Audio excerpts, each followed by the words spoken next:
हम अपने विमाता के वचन बाणों को सुन नहीं सकते, श्रवण नहीं कर सकते, क्योंकि हम क्षत्रिय हैं।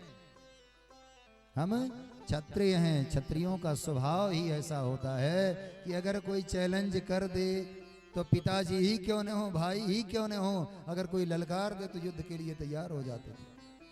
रामचंद्र जी ने कहा है, हम क्षत्रिय मृग यावन करई, हम क्षत्रिय मृग यावन करई, हम क्षत्रिय मृग यावन करई, हम क्षत्रिय मृग यावन करई, तुमसे कठिन खल खोजत फिरई, तुमसे खोज खोजत फिरई, हम क्षत्रिय मृग यावन करई। हम क्षत्रिय मृग यावन करई। भगवान ने साथ में यह भी कहा है कि क्षत्रिय शरीर धर करके यदि कोई ललकार दे और सामने युद्ध करने की क्षमता ना हो तो वह क्षत्रिय नहीं कहलाता। क्षत्रिय तन धरि समर सकाना, कुल कलंक तही पावर आना।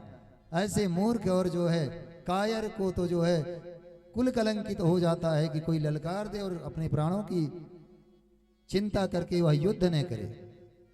इसलिए ऐसा क्षत्रियों का स्वभाव है। महाराज हमें ये शांति धैर्य मत सिखाइए।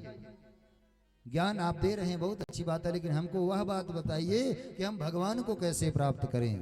सत्य है कि भक्तों के मन में, विद्यार्थियों के मन में, संतों के मन में एक निश्चय होना चाहिए कि हमें इतना विद्या प्राप्त करना है, हमें भगवान को खुश करना है।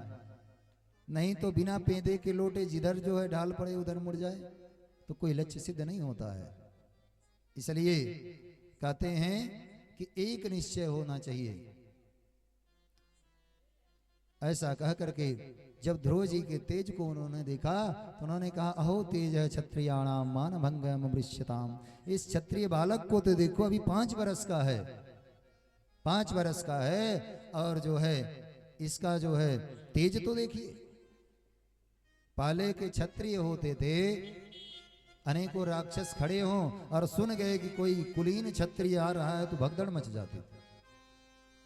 क्षत्रिय नाम ही पौरुष का नाम है, वीरता का नाम है, लेकिन अब वीरता वो उन लोग अपने ही पी जा रहे हैं। क्षत्रियों का स्वभाव कहते हैं देसी भाषा में कि क्षत्रिय छटाक भर का काफी होता है, लेकिन उस वीरता को बनाए रखेंगे तब ना। वीरता को बनाए रखेंगे, अच्छे गुणों से संपन्न रखेंगे। कहते हैं जो क्षति से रक्षा करता है उसका नाम क्षत्रिय है, जो नुकसान से बचाता है उसका नाम क्षत्रिय है। कि क्षत्रिय के सामने कोई झुक जाए तो क्षत्रिय प्राणों की परवाह किए बिना भी उसकी रक्षा करते।